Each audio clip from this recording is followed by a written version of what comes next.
Hi ವೀಕ್ಷಕರೇ, ನೋಡಿ ಇನ್ನು ಮುಂದೆ ಸರ್ಕಾರದಿಂದ ಪ್ರತಿ ತಿಂಗಳು ಗೃಹಲಕ್ಷ್ಮಿ ಯೋಜನೆಯ ಹಣ ಹೇಗೆ ಬರ್ತಾಯಿತ್ತು ಹಾಗೆ ಬರುತ್ತೆ. ಕಳೆದ 2 ತಿಂಗಳಿಂದ ಬಾಕಿ ಇದ್ದ ಗೃಹಲಕ್ಷ್ಮಿ ಹಣ ಸೇರಿ ಒಟ್ಟು 3 ತಿಂಗಳ 6,000 ಹಣನ ಫಲಾನುಭವಿಗಳಿಗೆ ನಾವು ಜಮಾ ಮಾಡ್ತಾ ಇದ್ದೀವಿ ಅಂತ ಸರ್ಕಾರ ಭರ್ಜರಿ ಗುಡ್ಡಿಸ್ನ ಕೊಟ್ಟಿದೆ. ಆದರೆ ನೀವು ಹೊಂದಿರುವ ವೋಟರ್ ಐ ಡಿ ಮತ್ತು ಜಾತಿ ಪ್ರಮಾಣ ಪತ್ರನ ಮರು ಅರ್ಜಿ ಮೂಲಕ ಗೃಹಲಕ್ಷ್ಮಿಗೆ ಸಲ್ಲಿಸಬೇಕು. ನೀವು ಈ ಮರು ಅರ್ಜಿ ಸಲ್ಲಿಸೋದಕ್ಕೆ ಸರ್ಕಾರ ಮೊಬೈಲಲ್ಲೇ ಒಂದು ಅಪ್ಲಿಕೇಶನ್ ಕೊಟ್ಟಿದ್ದು, ಹೇಗೆ ಮೊಬೈಲಲ್ಲಿ ಅಪ್ಲಿಕೇಶನ್ನ ಹಾಕೋದು ಅಂತ ನಾನು ನಿಮಗೆ ಸ್ಟೆಪ್ ಬೈ ಸ್ಟೆಪ್ ತಿಳಿಸ್ಕೊಡ್ತೀನಿ.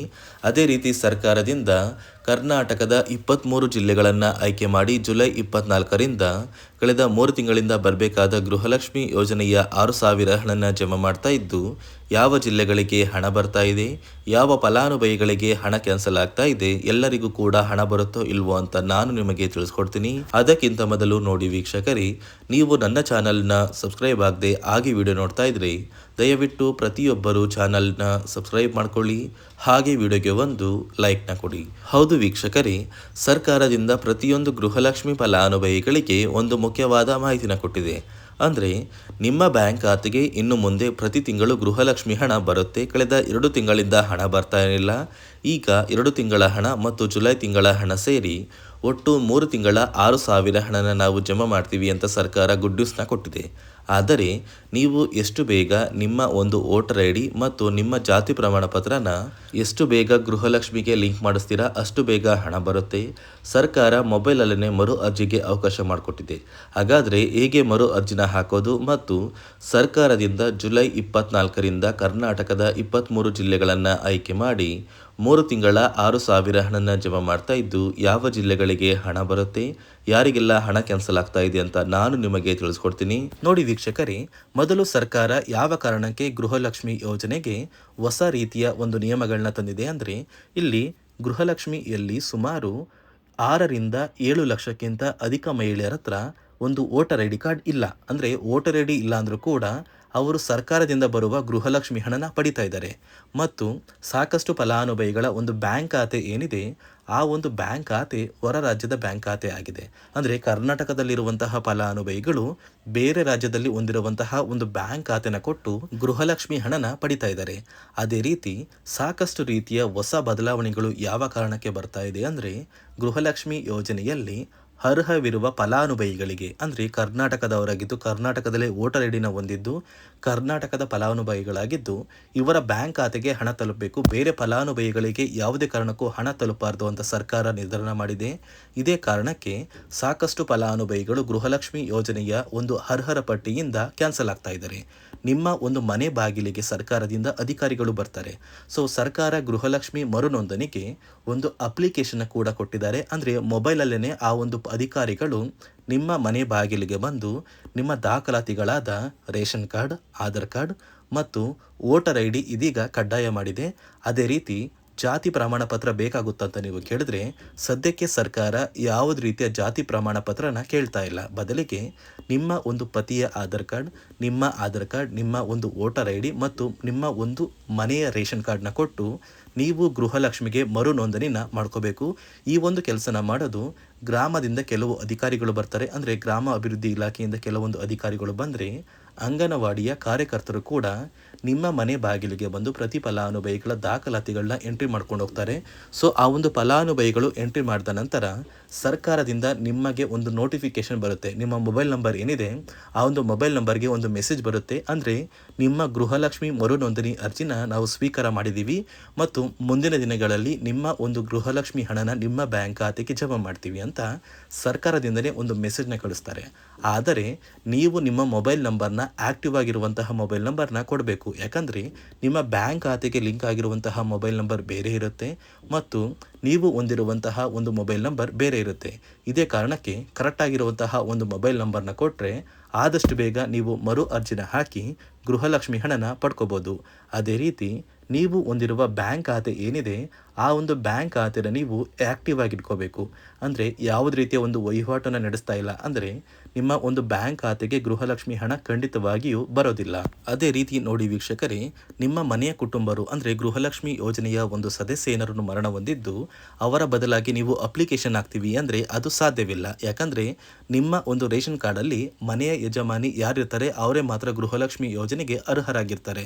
ಒಂದು ವೇಳೆ ಮನೆಯ ಸದಸ್ಯರು ಯಜಮಾನಿಯಾಗಿದ್ದು ಅವರು ಮರಣ ಹೊಂದಿದ್ರೆ ನೀವು ಗೃಹಲಕ್ಷ್ಮಿ ಯೋಜನೆಗೆ ಅಪ್ಲಿಕೇಶನ್ ಹಾಕೋದಕ್ಕೆ ಆಗೋದಿಲ್ಲ. ಮೊದಲು ನಿಮ್ಮ ಮನೆಯಲ್ಲಿ ಇರುವಂತಹ ಒಂದು ಹೆಣ್ಣು ಮಗಳು ಅಂದರೆ ಮಹಿಳೆ, ನಿಮ್ಮ ಒಂದು ಪತ್ನಿ ಇರ್ಬೋದು ಅಥವಾ ನಿಮ್ಮ ಒಂದು ತಾಯಿ ಇರ್ಬೋದು, ಅವ್ರನ್ನ ಮನೆಯ ಯಜಮಾನಿ ನೀವು ಮಾಡಬೇಕಾಗುತ್ತೆ. ಸೊ ಮನೆಯ ಯಜಮಾನಿ ಮಾಡಿದ ನಂತರ ಮಾತ್ರ ನೀವು ಗೃಹಲಕ್ಷ್ಮಿಯ ಸೌಲಭ್ಯನ ಪಡ್ಕೋಬೋದು. ಒಂದು ವೇಳೆ ನೀವು ಗೃಹಲಕ್ಷ್ಮಿಗೆ ಹೊಸದಾಗಿ ಅರ್ಜಿ ಹಾಕಬೇಕು ಅಂದರೆ ಇದೀಗ ಸರ್ಕಾರ ಅದಕ್ಕೂ ಕೂಡ ಕರ್ನಾಟಕ ಒನ್, ಗ್ರಾಮ ಒನ್ ಅಥವಾ ಬೆಂಗಳೂರು ಒನ್ ಸೇವಾ ಕೇಂದ್ರದಲ್ಲಿ ಅವಕಾಶ ಮಾಡಿಕೊಟ್ಟಿದೆ. ಆದರೆ ಮೊದಲ ಥರ ಇವಾಗ ನೀವು ಅರ್ಜಿನ ಹಾಕೋದಕ್ಕೆ ಆಗೋದಿಲ್ಲ. ಬದಲಿಗೆ ನಿಮ್ಮ ರೇಷನ್ ಕಾರ್ಡ್ನ ತೊಗೊಂಡೋಗ್ಬೇಕು, ನಿಮ್ಮ ಆಧಾರ್ ಕಾರ್ಡ್ನ ತೊಗೊಂಡೋಗ್ಬೇಕು, ನಿಮ್ಮ ಒಂದು ಪತಿಯ ಆಧಾರ್ ಕಾರ್ಡ್ನ ಕೂಡ ತೊಗೊಂಡೋಗ್ಬೇಕಾಗುತ್ತೆ, ನಿಮ್ಮ ವೋಟರ್ ಐ ಡಿ ಕೂಡ ಕಡ್ಡಾಯವಾಗುತ್ತೆ. ನಿಮ್ಮ ವೋಟರ್ ಐ ಡಿ ನಿಮ್ಮ ಹತ್ರ ಇದ್ದರೆ ಮಾತ್ರ ನೀವು ಗೃಹಲಕ್ಷ್ಮಿ ಯೋಜನೆಯ ಒಂದು ಅರ್ಹತೆಯನ್ನು ಪಡ್ಕೋತೀರಾ.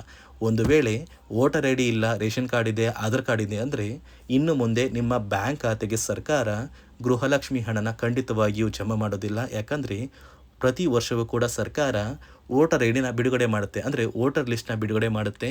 ಈ ಒಂದು ಲಿಸ್ಟಲ್ಲಿ ಕೆಲವು ಫಲಾನುಭವಿಗಳ ಒಂದು ಹೆಸರನ್ನ ಕ್ಯಾನ್ಸಲ್ ಮಾಡುತ್ತೆ. ಒಂದು ವೇಳೆ ನಿಮ್ಮ ವೋಟರ್ ಐ ಡಿ ಏನಾದರೂ ಕ್ಯಾನ್ಸಲ್ ಆಗಿದ್ದರೆ ನಿಮ್ಮ ಬ್ಯಾಂಕ್ ಖಾತೆಗೆ ಗೃಹಲಕ್ಷ್ಮಿ ಹಣನ ಸರ್ಕಾರ ಕ್ಯಾನ್ಸಲ್ ಮಾಡುತ್ತೆ. ಈ ಕೂಡಲೇ ನೀವು ನಿಮ್ಮ ದಾಖಲಾತಿಗಳು ಎಲ್ಲ ಕೂಡ ಸರಿ ಇದೆಯಾ ಅಂತ ತಿಳ್ಕೊಳ್ಳಿ. ಹಾಗಾದರೆ ಮಾತ್ರ ನೀವು ಗೃಹಲಕ್ಷ್ಮಿ ಯೋಜನೆಗೆ ಅರ್ಹರಾಗಿರ್ತೀರಾ. ಸರ್ಕಾರ ಯಾವ ಕಾರಣಕ್ಕೆ ಈ ರೀತಿಯ ಹೊಸ ಬದಲಾವಣೆಗಳನ್ನ ತರ್ತಾ ಇದೆ ಅಂದರೆ ಇಲ್ಲಿಯವರೆಗೂ ಸುಮಾರು 60 ಕೋಟಿಗಿಂತ ಅಧಿಕ ಮೊತ್ತನ ಸರ್ಕಾರ ನಷ್ಟ ಮಾಡಿಕೊಂಡಿದೆ. ಅಂದರೆ ಫಲಾನುಭವಿಗಳು ನಮ್ಮ ಕರ್ನಾಟಕದವರೇ ಅಲ್ಲ, ಅಂತಹ ಫಲಾನುಭವಿಗಳಿಗೂ ಕೂಡ ಸರ್ಕಾರದಿಂದ ಹಣ ಹೋಗಿದೆ ಮತ್ತು ಸಾಕಷ್ಟು ಫಲಾನುಭವಿಗಳು ಮರಣ ಹೊಂದಿದ್ದಾರೆ. ಅಂತಹ ಫಲಾನುಭವಿಗಳಿಗೂ ಕೂಡ ಹಣ ಹೋಗ್ತಾ ಇದೆ ಮತ್ತು ಫಲಾನುಭವಿಗಳು ಹೊಂದಿರುವ ಬ್ಯಾಂಕ್ ಖಾತೆ ಕೂಡ ಆ್ಯಕ್ಟಿವ್ ಇಲ್ಲ. ಅಂತಹ ಫಲಾನುಭವಿಗಳಿಗೂ ಕೂಡ ಹಣ ಹೋಗಿದೆ ಮತ್ತು ಸಾಕಷ್ಟು ಫಲಾನುಭವಿಗಳು ಏನು ಮಾಡಿದ್ದಾರೆ ಅಂದರೆ ಅವರ ಮನೆ ಕುಟುಂಬದ ಯಜಮಾನಿ ಅಂದರೆ ಹೆಡ್ ಆಫ್ ದ ಫ್ಯಾಮಿಲಿ ಇರ್ತಾರಲ್ಲ, ಸೊ ಆ ಒಂದು ಮಹಿಳೆ ಮರಣ ಹೊಂದಿರ್ತಾರೆ. ಸೊ ಏನೋ ಒಂದು ಕಾರಣದಿಂದ ಮರಣ ಹೊಂದಿದ್ದು ಅವರ ಬ್ಯಾಂಕ್ ಖಾತೆಗೆ ಬರುವ ಗೃಹಲಕ್ಷ್ಮಿ ಹಣನ ಒಂದು ATM ಮೂಲಕ ವಿತ್ಡ್ರಾ ಮಾಡಿದ್ದಾರೆ ಮತ್ತು ಫೋನ್ಪೇ ಮೂಲಕ ಟ್ರಾನ್ಸ್ಫರ್ ಮಾಡ್ಕೊಂಡಿದ್ದಾರೆ. ಇದೀಗ ಸರ್ಕಾರ ಈ ರೀತಿಯ ಒಂದು ಹೊಸ ಬದಲಾವಣೆಗಳನ್ನ ಜಾರಿಗೆ ತಂದರೆ ಯಾರಿಗೂ ಕೂಡ ಗೃಹಲಕ್ಷ್ಮಿ ಹಣ ಮೋಸ ಆಗೋದಿಲ್ಲ ಮತ್ತು ಪ್ರತಿ ಫಲಾನುಭವಿಗಳಿಗೆ ಹಣ ಬಂದೇ ಬರುತ್ತೆ ಅಂತ ಆದೇಶ ಕೊಟ್ಟಿದೆ. ನೀವು ಕೇಳ್ಬೋದು ವೀಕ್ಷಕರೇ, 3 ವರ್ಷದಿಂದ ಯಾವುದೇ ಕಾರಣಕ್ಕೂ ನಮಗೆ ಗೃಹಲಕ್ಷ್ಮಿ ಯೋಜನೆ ಹಣ ಮಿಸ್ ಆಗಿಲ್ಲ. ಸೊ ಇದೀಗ ಏನಕ್ಕೆ ಸಡನ್ ಆಗಿ ಈ ಥರ ಬದಲಾವಣೆಗಳು ಬರ್ತಾ ಇದೆ ಅಂದರೆ ಸರ್ಕಾರದಿಂದ ಕೆಲವು ಅಧಿಕಾರಿಗಳು ಒಂದು ಚರ್ಚೆ ನಡೆಸಿದ್ದಾರೆ. ಒಂದು ಸಭೆಯಲ್ಲಿ ಗೃಹಲಕ್ಷ್ಮಿ ಯೋಜನೆಯ ಕುರಿತು ಒಂದು ಸಭೆ ಮಾಡಿದಾಗ ಅಲ್ಲಿ ಗೃಹಲಕ್ಷ್ಮಿ ಯೋಜನೆಯಲ್ಲಿ ಸಾಕಷ್ಟು ರೀತಿಯ ಲೋಪದೋಷಗಳು ಕಂಡು ಬಂದಿದೆ. DBT ಮೂಲಕ ನಿಮ್ಮ ಬ್ಯಾಂಕ್ ಖಾತೆಗೆ ಹಣನ ಹಾಕಬೇಕಾದ್ರೆ ಸಾಕಷ್ಟು ಫಲಾನುಭವಿಗಳಿಗೆ ಹಣ ಹೋಗ್ತಾ ಇದೆ. ಸಾಕಷ್ಟು ಫಲಾನುಭವಿಗಳಿಗೆ ಹಣ ಹೋಗಿದ್ರು ಅವರ ಬ್ಯಾಂಕ್ ಖಾತೆಗೆ ಜಮಾ ಆಗ್ತಾ ಇಲ್ಲ, ಬದಲಿಗೆ ಆ ಒಂದು ಹಣ DBTಯಲ್ಲೇ ಸ್ಟಕ್ ಆಗ್ತಾ ಇದೆ ಮತ್ತು ಸರ್ಕಾರಕ್ಕೂ ಕೂಡ ಆ ಒಂದು ಹಣ ಬರ್ತಾ ಇಲ್ಲ. ಮತ್ತು ಸರ್ಕಾರ ಹಾಕಿರುವ ಹಣ ಇನ್ನೂ ಕೂಡ ಹಾಗೇ ಇದೆ. ಸಾಕಷ್ಟು ಫಲಾನುಭವಿಗಳು ಆ ಒಂದು ಹಣನ ಯೂಸ್ ಕೂಡ ಮಾಡ್ತಾ ಇಲ್ಲ, ಅಂದರೆ ಅದು ಬ್ಯಾಂಕ್ ಖಾತೆಯಲ್ಲಿ ಹಂಗೇನೆ ಇದೆ. ಇದೇ ಕಾರಣಕ್ಕೆ ಸರ್ಕಾರ ಈ ರೀತಿಯ ಹೊಸ ಬದಲಾವಣೆಗಳನ್ನ ತಂದಿದ್ದು ಯಾರೆಲ್ಲ ಫಲಾನುಭವಿಗಳು ಸರ್ಕಾರಕ್ಕೆ ತೆರಿಗೆನ ಕಟ್ತಾ ಇದ್ದೀರಾ, ಗೌರ್ನಮೆಂಟ್ ಜಾಬಲ್ಲಿದ್ದೀರಾ ಮತ್ತು ಇನ್ಕಮ್ ಟ್ಯಾಕ್ಸ್ನ ಪೇ ಮಾಡ್ತಾ ಇದ್ದೀರಾ, ಇಂತಹ ಫಲಾನುಭವಿಗಳ ಹೆಸರನ್ನ ಇನ್ನು ಮುಂದೆ ಸರ್ಕಾರ ಗೃಹಲಕ್ಷ್ಮಿ ಯೋಜನೆಯಿಂದ ಕ್ಯಾನ್ಸಲ್ ಮಾಡಿದೆ. ನಿಮ್ಮ ಒಂದು ರೇಷನ್ ಕಾರ್ಡ್ BPL ರೇಷನ್ ಕಾರ್ಡಿಂದ APL ಆಗಿದ್ರು ಕೂಡ ನೀವು ಗೃಹಲಕ್ಷ್ಮಿ ಯೋಜನೆಯನ್ನು ಪಡೆಯೋದಕ್ಕೆ ಅರ್ಹರಾಗಿರ್ತೀರಾ. ಅದೇ ರೀತಿ ಸರ್ಕಾರದಿಂದ ಒಟ್ಟು ಕರ್ನಾಟಕದ 23 ಜಿಲ್ಲೆಗಳನ್ನು ಆಯ್ಕೆ ಮಾಡಿ ಸರ್ಕಾರ 3 ತಿಂಗಳ 6,000 ಹಣನ ಜಮಾ ಮಾಡ್ತಾ ಇದ್ದು ನಾಳೆ ಶುಕ್ರವಾರ ಜುಲೈ 24ರಂದು ಈ ಒಂದು ಹಣನ 23 ಜಿಲ್ಲೆಗಳಿಗೆ ಜಮಾ ಮಾಡ್ತಾ ಇದೆ. ಯಾವ 23 ಜಿಲ್ಲೆಗಳಿಗೆ ಹಣ ಬರ್ತಾ ಇದೆ ಅಂದರೆ ಬೆಂಗಳೂರು ನಗರ, ಬೆಂಗಳೂರು ಗ್ರಾಮಾಂತರ, ರಾಮನಗರ, ಚಿಕ್ಕಬಳ್ಳಾಪುರ, ಚಿತ್ರದುರ್ಗ, ದಾವಣಗೆರೆ, ಕೋಲಾರ, ಶಿವಮೊಗ್ಗ, ತುಮಕೂರು, ಚಾಮರಾಜನಗರ, ಚಿಕ್ಕಮಗಳೂರು, ದಕ್ಷಿಣ ಕನ್ನಡ, ಹಾಸನ, ಕೊಡಗು, ಮಂಡ್ಯ, ಮೈಸೂರು, ಉಡುಪಿ, ಬಾಗಲಕೋಟೆ, ಬೆಳಗಾವಿ, ವಿಜಯಪುರ, ಧಾರವಾಡ, ಗದಗ, ಬಳ್ಳಾರಿ, ಬೀದರ್, ಕಲಬುರಗಿ, ರಾಯಚೂರು, ಯಾದಗಿರಿ, ವಿಜಯನಗರ ಹೀಗೆ ಸರ್ಕಾರ ಒಟ್ಟು 3 ತಿಂಗಳ ಗೃಹಲಕ್ಷ್ಮಿ ಯೋಜನೆಯ 6,000 ಹಣನ ಜಮಾ ಮಾಡ್ತಾ ಇದೆ. ಈ ಒಂದು ಹಣ ನಿಮ್ಮ ಬ್ಯಾಂಕ್ ಖಾತೆಗೆ ಆದಷ್ಟು ಬೇಗ ಬರುತ್ತೆ. ಈ ಒಂದು ವಿಡಿಯೋನ ನಿಮ್ಮ ಪ್ರತಿಯೊಂದು ಸ್ನೇಹಿತರಿಗೆ ಶೇರ್ ಮಾಡಿ, ಅವರ ಬ್ಯಾಂಕ್ ಖಾತೆಗೂ ಕೂಡ ಗೃಹಲಕ್ಷ್ಮಿ ಹಣ ಬರುತ್ತೆ ಅಂತ ತಿಳಿಸಿ ಅಂತ ಹೇಳ್ತಾ, ಇದಿಷ್ಟು ಸರ್ಕಾರದಿಂದ ಬಂದಿರುವ ಮಾಹಿತಿಯಾಗಿದ್ದು, ನಾನು ಕೊಟ್ಟಿರುವ ಮಾಹಿತಿ ನಿಮಗೆ ಇಷ್ಟ ಆಗಿದ್ದಲ್ಲಿ ನನ್ನ ಚಾನಲ್ನ ಸಬ್ಸ್ಕ್ರೈಬ್ ಮಾಡಿಕೊಂಡು ಹಾಗೆ ವಿಡಿಯೋಗೆ ಒಂದು ಲೈಕ್ನ ಕೊಡಿ.